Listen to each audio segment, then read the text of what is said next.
तो हम डिस्कस कर रहे थे टॉय प्रॉब्लम्स को कि टॉय प्रॉब्लम्स के ऊपर हम डिफरेंट एल्गोरिदम्स को अप्लाई करते हैं और उनके रिजल्ट्स को कंपेयर करते हैं ताकि एफिशिएंट जो एल्गोरिदम है उसको हम सेलेक्ट कर सकें। तो फर्स्ट एग्जांपल जो है वो वैक्यूम वर्ड की एग्जांपल है। इसमें जो 5 कंपोनेंट्स होते हैं सर्च फार्मूलेशन के, किसी भी प्रॉब्लम को अगर हम सर्च के मॉडल के ऊपर फार्मूलेट करें तो उसके 5 कंपोनेंट्स हैं, like initial state, action, transition model, goal test and path cost. तो वैक्यूम वर्ड को हम अगर फार्मूलेट करते हैं तो उसमें इन कंपोनेंट्स को कैसे हम डिस्क्राइब करेंगे। तो फर्स्ट ऑफ ऑल स्टेट्स, इसमें दो स्टेट पॉसिबल हैं, location and dirt location, agent location and dirt location. तो इन दोनों स्टेट्स को हम यूज करेंगे एज अ स्टेट, और इसकी जो नंबर ऑफ पॉसिबल स्टेट्स हो सकती हैं वो, क्योंकि हमारे पास दो स्टेट्स हैं, एजेंट लोकेशन और डर्ट लोकेशन, और टोटल नंबर ऑफ स्क्वेयर्स जो हैं वो 2 हैं। तो जितने भी हमारे पास जो स्टेट्स होंगी वो उसको हम करेंगे 2 रेज टू पावर n। और इसमें हमारे पास क्योंकि दो एजेंट लोकेशंस हैं, एक एजेंट लोकेशन है और डर्ट लोकेशन, इसलिए इसको हम 2 से मल्टीप्लाई करेंगे। तो पॉसिबल वर्ड स्टेट्स जो बन सकती हैं वो 8 हैं। अगर हमारे पास n स्टेट्स होंगी तो उन स्टेट्स को फाइंड करने के लिए n स्क्वायर का फॉर्मूला है। अब ये जो 8 पॉसिबल स्टेट्स हैं, अगर इसको मैं आपको डायग्राम में दिखाऊं तो ये 8 पॉसिबल स्टेट्स हैं। कहीं पे ये डर्ट है और एजेंट नहीं है, और कहीं पे ये दोनों नहीं है, और कहीं पे सिर्फ एजेंट है, या फिर एजेंट और जो डर्ट है वो दोनों हैं। और फिर इसी तरह ये लोकेशन स्क्वायर ए भी हो सकता है और स्क्वायर बी भी हो सकता है। तो इस तरह इसमें वैक्यूम वर्ड के अंदर जो हमारे पास नंबर ऑफ स्टेट्स हैं वो 8 है। इनिशियल स्टेट, तो कोई भी स्टेट जहां पे एजेंट हो या डर्ट हो उसको हम इनिशियल स्टेट कह सकते हैं। अब इसमें जो एक्शंस हैं तो we have only 3 actions available. जो एक्शन स्पेस है वो है लेफ्ट, राइट एंड सक। तो ये 3 एक्शंस हैं। और जो इसमें ट्रांजिशन मॉडल है, the actions have their expected effects except the moving left in the left most square, because अगर वो पहले ही लेफ्ट स्क्वायर में है तो वहां से वो लेफ्ट मूव नहीं कर सकते। Moving right in the right most, तो उसके बाद भी आगे कोई ट्रांजिशन नहीं है। And sucking in a clean square have no effect. तो अगर कोई डर्ट नहीं है तो वहां पे ये थर्ड एक्शन का कोई ट्रांजिशन नहीं होगी। फिर उसके बाद है goal test. This checks whether all the squares are clean, कि ये दो स्क्वेयर्स हैं, इसमें अगर डर्ट नहीं है तो इट मींस जो एजेंट है उसने अपना टास्क जो है वो पूरा कर लिया। इसमें हम कैसे एवेल्युएट कर सकते हैं कि कौन सा इसमें जो सोल्यूशन है वो बेटर था, तो उसके लिए पाथ कास्ट है। इसमें अगर एजेंट मूव करता है from square A to B या बी टू ए तो उसकी जो कॉस्ट है 1 है। तो जितने भी नंबर ऑफ वो स्टेप्स लेगा एजेंट डर्ट को क्लीन करने के लिए वो उसकी पाथ कास्ट होगी। तो इस तरह हमने एक वैक्यूम वर्ड को सर्च मॉडल के ऊपर फॉर्मुलेट कर लिया। इसमें जो इसके कंपोनेंट्स थे उनको हमने डिस्क्राइब कर दिया, और इस मॉडल के ऊपर हम जब भी कोई एल्गोरिदम रन करेंगे तो उनके रिजल्ट्स को हम इजीली कंपेयर कर सकते हैं। नेक्स्ट है 8 पजल। तो इसमें हमारे पास जो डिफरेंट स्टेट्स हैं वो हमने डिफाइन करनी है। 8 पजल है क्या, हमारे पास ये एक स्टार्ट स्टेट है, तो हमने इसको सीक्वेंस में अलाइन करना है 1 2 3 4 5 6 7 8। और हम इसमें जो एक स्क्वायर है उसको मूव कर सकते हैं, ब्लैंक से इसको इंटरचेंज कर सकते हैं। तो इसमें स्टेट क्या होगी, a state description specify the location of each of the 8 tiles and the blank in one of 9 squares.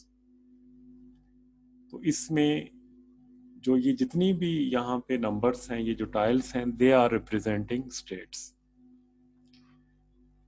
Initial state क्या हो सकती है 8 पजल में, तो कहीं से भी आप स्टार्ट ले सकते हैं। तो चाहे आप 6 को मूव करें, 5 को, 2 को, 3 को, तो कहीं से भी आप जब स्टार्ट करेंगे that would be the initial state.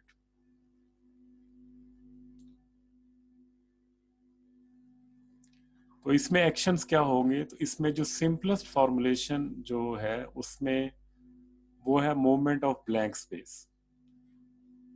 या तो आप इसको लेफ्ट मूव कर सकते हैं, राइट मूव कर सकते हैं, अप मूव कर सकते हैं या डाउन मूव कर सकते हैं, लेकिन डायगोनल मूव नहीं कर सकते। तो ये पॉसिबल इसमें एक्शंस हैं। ट्रांजिशन मॉडल क्या होगा इसमें 8 पजल गेम के अंदर, given a state and action, this returns the resulting state. For example, if we apply left to the start state in figure, the resulting state has the 5 and the blank switched. तो अगर हम यहाँ से इसको start करें, blank को left पे move करें, तो ये जो ब्लैंक है वो 5 की जगह पे आ जाएगा और 5 जो है वो सेंटर में आ जाएगा। तो इसमें जो गोल टेस्ट होगा, this checks whether the state matches the goal configuration. Goal configuration क्या है, this is the goal state जिसमें 1 2 3 4 5 6 7 8 जितनी भी टाइल्स हैं वो एक सीक्वेंस में अरेंज्ड है। तो ये एक स्टार्ट स्टेट है और ये एक गोल स्टेट है।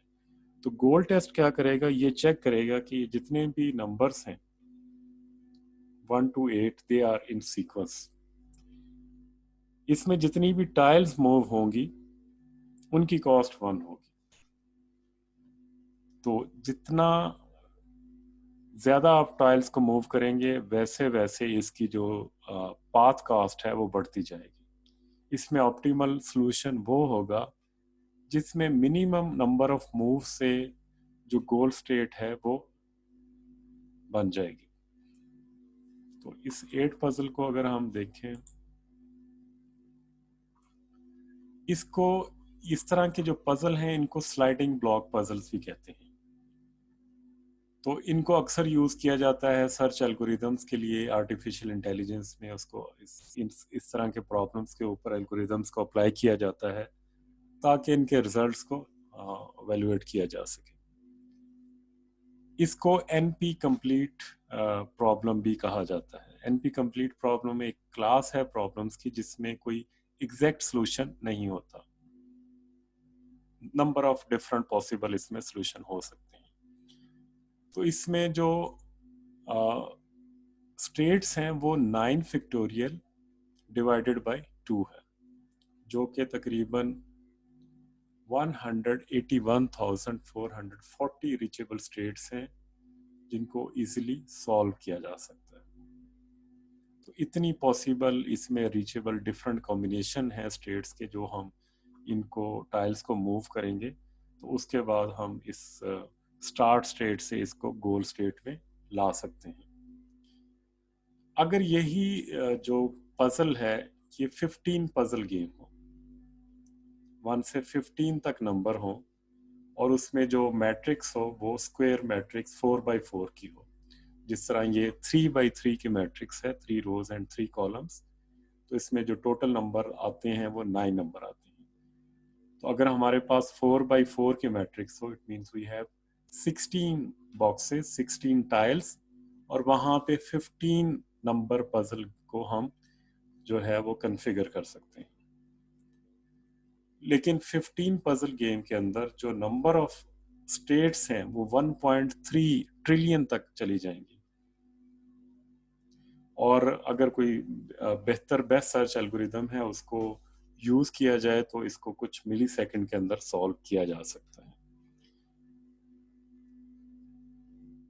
तो अगर हमारे पास जो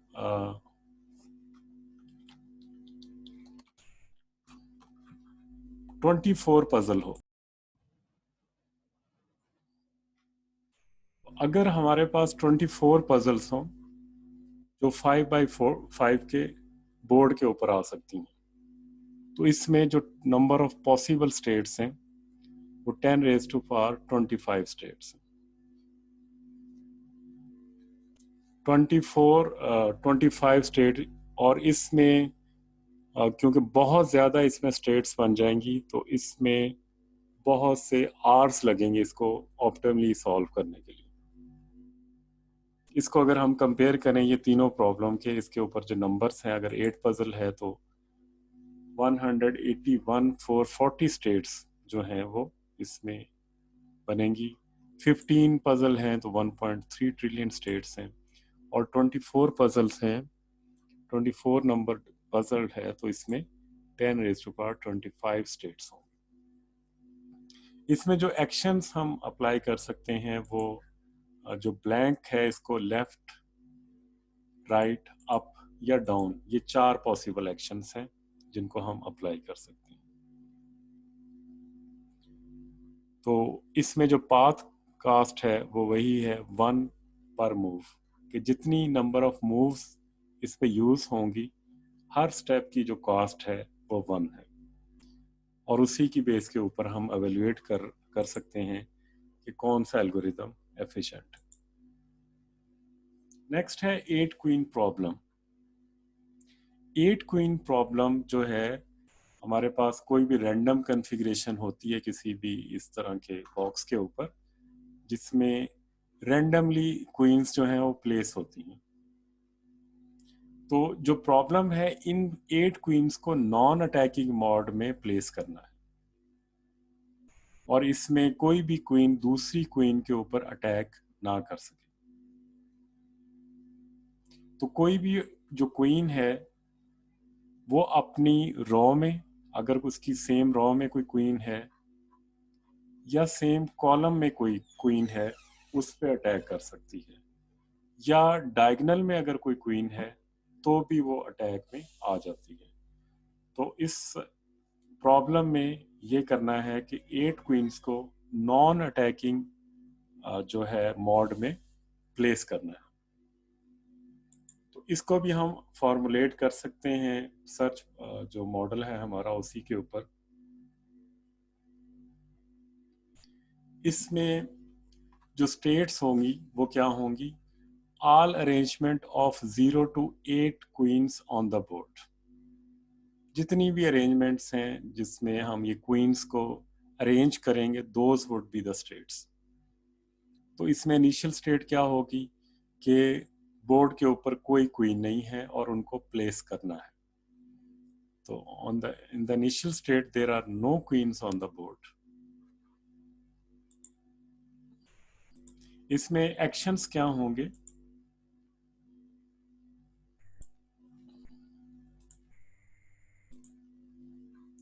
add a queen to any empty square. तो कोई भी ये नंबर ऑफ जो स्क्वायर्स हैं इनको कहीं पे भी क्वीन को प्लेस किया जा सकता है।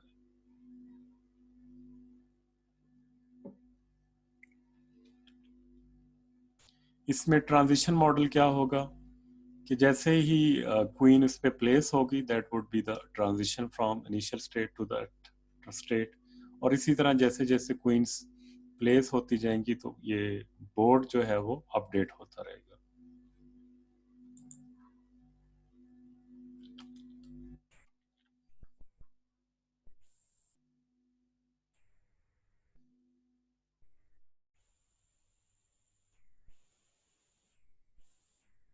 तो इसमें ट्रांजिशन मॉडल तो ये हो गया कि अपडेटेड बोर्ड होगा, लेकिन इसमें जो गोल टेस्ट होगा वो ये होगा कि all 8 queens on the board with non attacked. तो सारी जो क्वींस हैं वो नॉन अटैकिंग मोड में होंगी। इसी तरह एक और जो टॉय प्रॉब्लम है, दैट इज 8 पजल, जिसको हमने पहले भी डिस्कस किया था। तो इसमें हमारे पास क्या है कि we have this is start state and this is the goal state. ये 0 से लेके 7 तक है। तो इसमें जो स्टेट होंगी वो क्या होगी, location of each of the 8 tiles in 3x3 grid. इसमें इनिशियल स्टेट क्या होगी, एनी स्टेट, कोई भी कहीं से भी इसको ब्लैंक को मूव किया जा सकता है। और इसमें ट्रांजिशन मॉडल क्या होगा, given a state and an action returns resulting state. Like हम इसको ब्लैंक को मूव करते हैं 0 और ब्लैंक को, तो ये जो स्विच्ड स्टेट होगी that would be the transition model. Goal test इसमें ये स्टेट होगी कि इसमें जितने भी नंबर हैं 0 1 2 3 4 5 6 7 ये एक सीक्वेंस में होने चाहिए। तो इसमें जितनी मूव्स होंगी those moves are called path cost, और जो हर मूव होगी उसकी कॉस्ट जो है 1 होगी।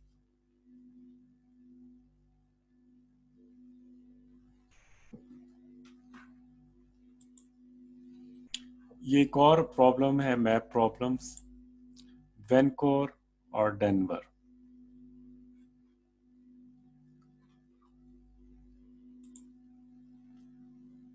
ये एक टूरिंग प्रॉब्लम है। एक सिटी है जिसमें लॉस एंजलिस, सैन फ्रांसिस्को और डेनवर और इसके अलावा बहुत से नंबर ऑफ सिटीज हैं। तो इसमें जो इनिशियल स्टेट है जहां पे एजेंट प्रेजेंटली मौजूद है दैट इज बोस्टन। तो बोस्टन से जो एजेंट है न्यूयॉर्क जा सकता है या डिफरेंट जो स्टेट्स हैं वहां पे मूव हो सकता है।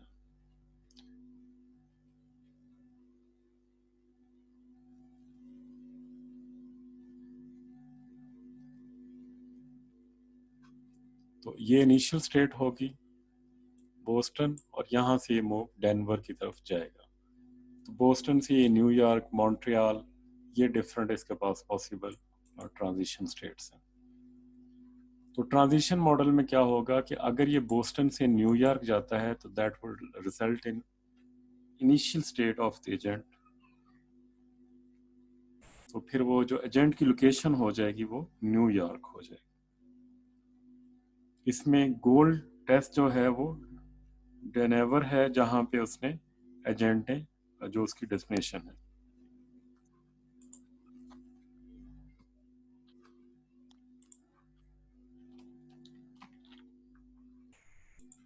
और पाथ कास्ट क्या होगा, तो इसमें पाथ लेंथ होगी किलोमीटर्स के अंदर, कि एक सिटी से मूव करने के लिए दूसरी सिटी तक जो डिस्टेंस है किलोमीटर्स में वो पाथ कास्ट होगा। जितना पाथ जो है वो लेंथी होगा उतना ही वो सॉल्यूशन लेस ऑप्टिमल होगा, और जितना पाथ कम होगा दैट वो सॉल्यूशन ऑप्टिमल होगा।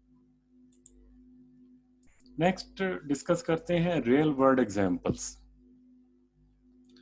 रियल वर्ल्ड एग्जांपल ऐसी एग्जांपल्स हैं जो एक्चुअली एग्जिस्ट करती हैं, जिनके ऊपर आर्टिफिशियल इंटेलिजेंस के एल्गोरिदम्स को अप्लाई किया जा सकता है और जिनका कोई एग्जैक्ट सॉल्यूशन नहीं है। उसमें इम्प्रूवमेंट हो सकती है अगर कोई सॉल्यूशन पहले से भी एग्जिस्ट करता है। तो ये डिफरेंट सॉल्यूशंस हैं, डिफरेंट इसमें डोमेन एरियाज हैं जिनके ऊपर एआई एल्गोरिदम्स को अप्लाई किया जा सकता है। रियल वर्ल्ड एग्जांपल्स में जो राउट फाइंडिंग प्रॉब्लम है, तो राउट फाइंडिंग में कोई हमारे पास जिस तरह रोमानिया की प्रॉब्लम थी जिसको हमने डिस्कस किया, जिसमें एक टूरिस्ट ने जो एरैड से बुकारेस्ट जाना था, वो एक टॉय प्रॉब्लम थी। लेकिन इन रियल वर्ल्ड ऐसी बहुत सी सिचुएशंस होती हैं जब हमने एक सिटी से दूसरी सिटी मूव करना है या एक लोकेशन से दूसरी लोकेशन पे मूव करना है, तो हमें कुछ गाइडलाइंस चाहिए। तो इसमें लाइक जिस तरह गूगल मैप्स हैं, गूगल अर्थ है, तो वहाँ पे हमें हमारे पास डायरेक्शंस आ जाती हैं कि कौन सा जो पाथ है वो बेहतर है, किस पाथ को हम यूटिलाइज कर सकते हैं, कहाँ पे जो ट्रैफिक का कंजेशन है, कहीं पे रोड ब्लॉक है। तो ये सारी जो इंफॉर्मेशन है ये हमें ऑन मोबाइल अवेलेबल होती है। तो ये एक एप्लीकेशन है जिसको एक रियल वर्ल्ड के ऊपर, रियल वर्ल्ड प्रॉब्लम के ऊपर अप्लाई किया गया है। इस तरह की बहुत सी और प्रॉब्लम्स भी हैं जिसमें रूट फाइंडिंग जो है एक्चुअली वो थीम है उन प्रॉब्लम्स का, उनकी कैटेगरी है जिनके ऊपर डिफरेंट एल्गोरिदम्स को अप्लाई किया जाता है। सच एज वेबसाइट्स,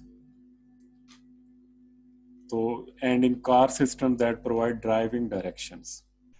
तो जिस तरह आप ड्राइविंग डायरेक्शन है गूगल अर्थ पे, गूगल मैप्स के ऊपर, तो इनको हम कह सकते हैं this is route finding problem. या फिर इसके अलावा जो वीडियो स्ट्रीम्स होती हैं उनके लिए बेस्ट नेटवर्क पाथ को सिलेक्ट करना, that is also route finding problem. इसके अलावा जो मिलिट्री ऑपरेशंस हैं उनकी प्लानिंग, एयरलाइन ट्रैवल प्लानिंग सिस्टम्स हैं जो आपको डिफरेंट जो ट्रांजिट फ्लाइट्स के ज़रिए किसी एक लोकेशन से दूसरी लोकेशन पे आपको लेके जा सकते हैं। और इसमें बहुत सी कॉम्प्लेक्स स्पेसिफिकेशंस हैं, कंस्ट्रेंट्स हैं जिनको कंसिडर किया जाता है। तो फॉर एग्जांपल जो एयरलाइन ट्रैवल प्रॉब्लम है उसको जो है वो ट्रैवल प्लानिंग वेबसाइट है उसी के ज़रिए सॉल्व करना है।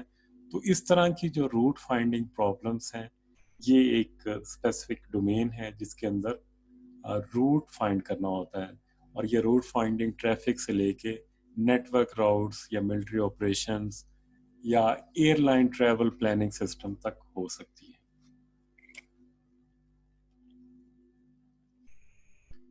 तो इसमें अगर हम ये रियल वर्ल्ड प्रॉब्लम को फॉर्मुलेट करें सर्च मॉडल के ऊपर, तो इसमें जो स्टेट्स हैं वो क्या होंगी? तो ऑब्वियसली इसमें जो स्टेट्स होंगी वो कोई लोकेशन होगी, लाइक अगर एयर ट्रैवल है तो एयरपोर्ट होगा, अगर रोड ट्रैवल है तो कोई सिटी को हम कंसिडर करेंगे और उसका जो करंट टाइम होगा। फिर इसमें क्या होगा, कॉस्ट ऑफ एन एक्शन क्या होगी। मतलब फॉर एग्जांपल एक फ्लाइट सेगमेंट है तो ये डिपेंड करता है कि उसका जो प्रीवियस सेगमेंट है, जो प्रीवियस फ्लाइट है वो क्या है, किस पे है, या फेयर बेसिस क्या है, कौन सी क्लास है, इकोनॉमी है, बिजनेस है, और फिर वो जो फ्लाइट है वो डोमेस्टिक है या इंटरनेशनल है। तो ये इस तरह की जो एक्स्ट्रा इंफॉर्मेशन है या एडिशनल एट्रीब्यूट्स हैं, ये इसको हम कहेंगे historical aspects of that state. इसमें इनिशियल स्टेट क्या होगी, this is specified by the user's query. User जो क्यूरी करेगा वेबसाइट के ऊपर, he wanted to move from Islamabad to Karachi, तो वो जो इनिशियल स्टेट होगी इस्लामाबाद, लाहौर या व्हाटएवर जो भी उसमें वो टाइप इन करेगा, that would be the initial state.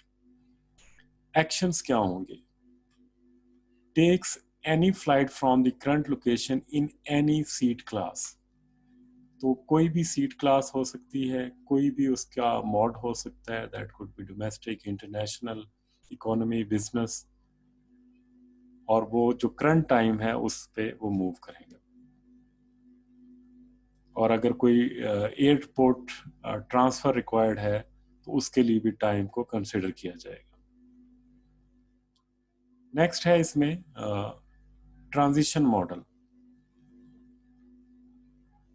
तो इसमें कोई भी फ्लाइट जो है एक डिपार्चर करेगी और कहीं डेस्टिनेशन पे पहुंचेगी, तो उसकी जो करंट लोकेशन होगी और फ्लाइट की अराइवल टाइम होगा उसको as a current time consider किया जाएगा, and that would be the transition model.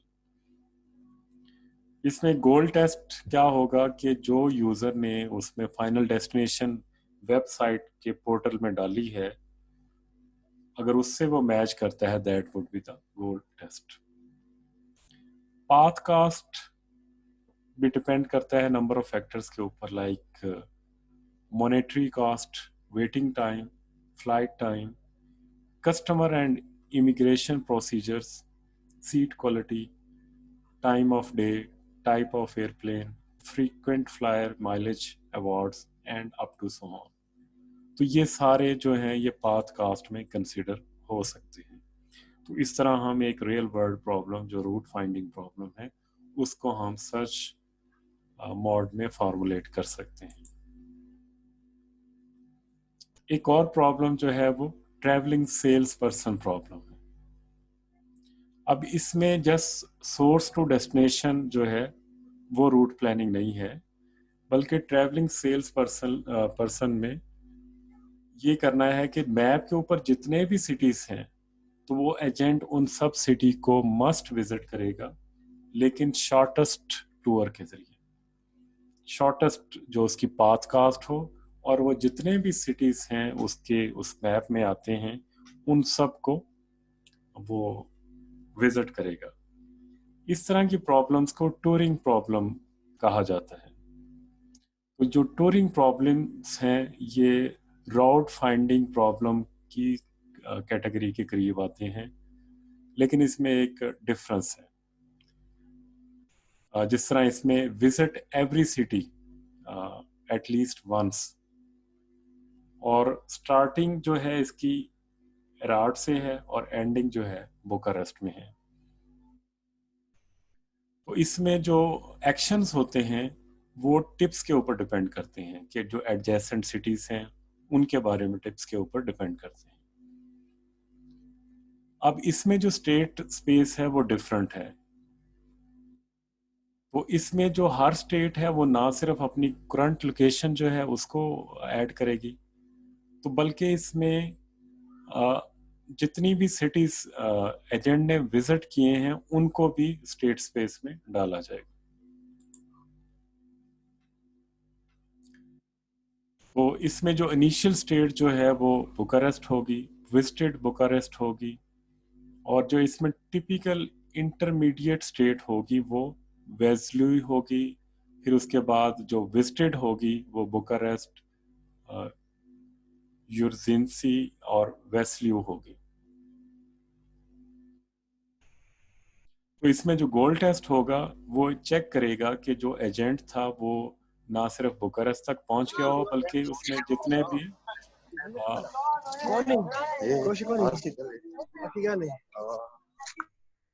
बल्कि इसमें जितने भी एजेंट हैं उन सब एजेंट ने उन सिटीज को विजिट किया हो। तो ये एक ट्रैवलिंग सेल्स पर्सन प्रॉब्लम होगा।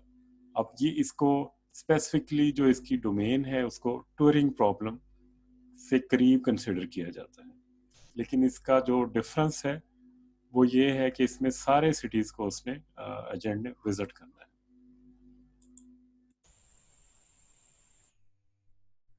नेक्स्ट है VLSI layout, very large scale integration. जो VLSI लेआउट प्रॉब्लम है इसमें एक छोटी सी चिप के ऊपर बहुत से मिलियंस ऑफ कंपोनेंट को प्लेस करना है और उनके दरमियान में कनेक्शंस को भी मेंटेन करना है। तो जो चिप का एरिया है दैट इज मिनिमाइज्ड, और इसमें जो सर्किट के डिलेज हैं like from one component to other component, जो डिस्टेंस है वो भी मिनिमम होना चाहिए। और इसकी जो मैक्सिमाइज इसको करना है मैन्युफैक्चरिंग यील्ड को। These are the constraint for VLSI layout. तो जो VLSI लेआउट प्रॉब्लम आता है वो लॉजिकल डिजाइन फेज के बाद आता है, और इसके दो पार्ट्स होते हैं, एक को कहते हैं सेल लेआउट और दूसरा है चैनल राउटिंग।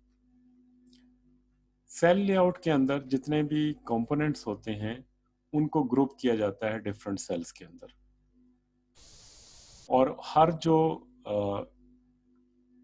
ग्रुप होता है वो स्पेसिफिक फंक्शन परफॉर्म करता है। हर सेल का एक फिक्स्ड फुटप्रिंट होता है, फुटप्रिंट से मुराद उसका साइज और शेप है, और उसके अंदर नंबर ऑफ कनेक्शन जो है वो रिक्वायर होते हैं जो दूसरे सेल तक उसको कनेक्ट करते हैं। तो इसमें जो ऑब्जेक्टिव होता है सेल लेआउट में कि सेल्स को इस तरह चिप के ऊपर प्लेस किया जा सके कि वो ओवरलैप ना करें, और इसके अलावा सेल्स को जब प्लेस कर दिया जाए तो सेल्स के दरमियान में वायर्स को प्लेस करने के लिए स्पेस हो। तो जब सेल लेआउट की कॉन्फ़िगरेशन कंप्लीट हो जाती है तो फिर उसके बाद है चैनल राउटिंग। तो चैनल राउटिंग में एक ऐसे राउट को फाइंड करना है जिसमें हर वायर जो सेल्स के दरमियान में गैप्स के ऊपर ट्रेवल करेगी और कनेक्ट करेगी। और क्योंकि इसमें मिलियंस ऑफ कंपोनेंट्स इन्वॉल्व होते हैं और जो स्पेस होती है वो बहुत मिनिमाइज होती है, और इसके अलावा सर्टन कंस्ट्रेंट्स होते हैं, इस वजह से ये प्रॉब्लम्स बहुत कॉम्प्लेक्स होते हैं। नेक्स्ट है रोबोट नेविगेशन। तो ये जो रोबोट नेविगेशन है this is also generalization of the route finding problem, जिसको हमने पहले डिस्कस किया था।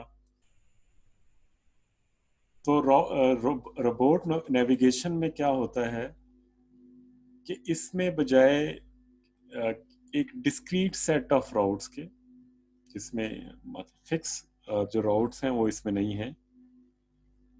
जो रोबोट है वो कंटिन्यूसली मूव करता है और उसमें जो infinite set of possible actions और स्टेट्स हो सकती हैं। तो इस वजह से ये जो प्रॉब्लम है राउट फाइंडिंग में ही आता है, लेकिन इसमें पॉसिबल एक्शंस और जो स्टेट्स हैं वो अनलिमिटेड है।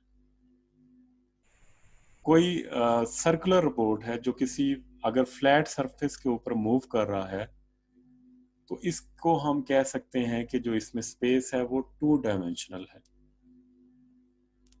लेकिन जब रोबोट्स के पास आर्म्स हैं, लेग्स हैं या व्हील्स हैं, तो उनको भी कंट्रोल करना ज़रूरी है। तो इस वजह से जो सच स्पेस है वो 2 डायमेंशनल से मैनी डायमेंशनल बन जाती है।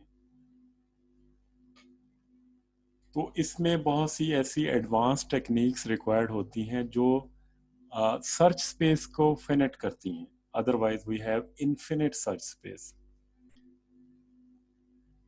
तो इस वजह से जो रियल रोबोट्स हैं वो एरर्स के साथ भी डील करते हैं, और इसके अलावा जो उनकी सेंसर रीडिंग्स हैं और जो मोटर कंट्रोल्स हैं उनके साथ भी उनको डील करना होता है।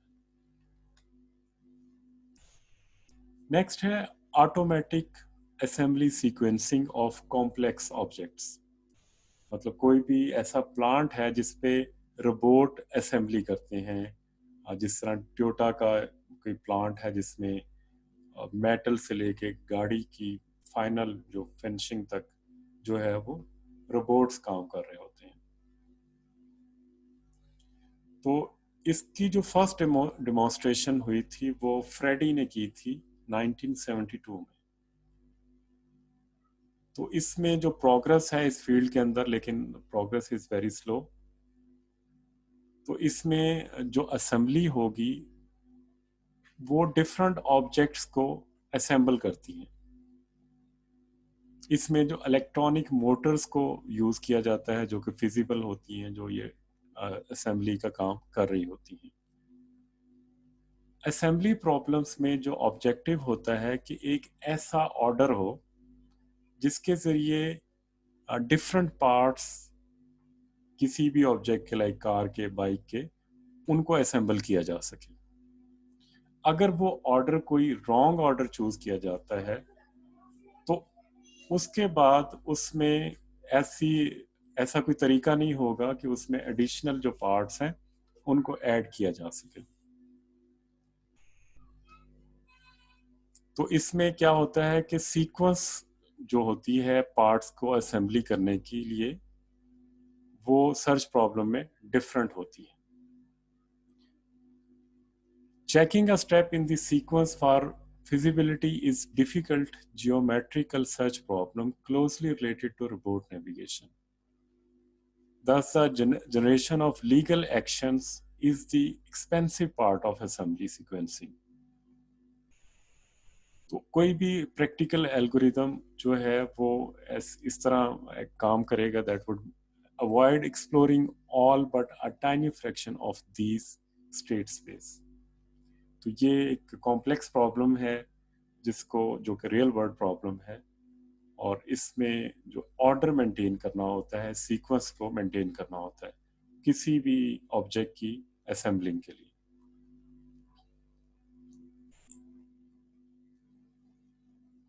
नेक्स्ट है प्रोटीन डिज़ाइन। तो ये भी एक और असेंबली प्रॉब्लम है। असेंबली प्रॉब्लम एक ऐसी कैटेगरी है जिसमें एक स्पेसिफिक सीक्वेंस या ऑर्डर को मेंटेन करना होता है। तो इसमें इस असेंबली प्रॉब्लम में प्रोटीन डिज़ाइन किया जाता है जिसमें गोल ये होता है कि अमाइनो एसिड की एक ऐसी सीक्वेंस बनाई जाए जो 3 डायमेंशनल प्रोटीन हो और उसकी जो प्रॉपर्टीज हैं वो किसी भी डिसीज को क्योर करने के लिए यूज हो सके। नेक्स्ट है सर्चिंग फॉर सॉल्यूशंस।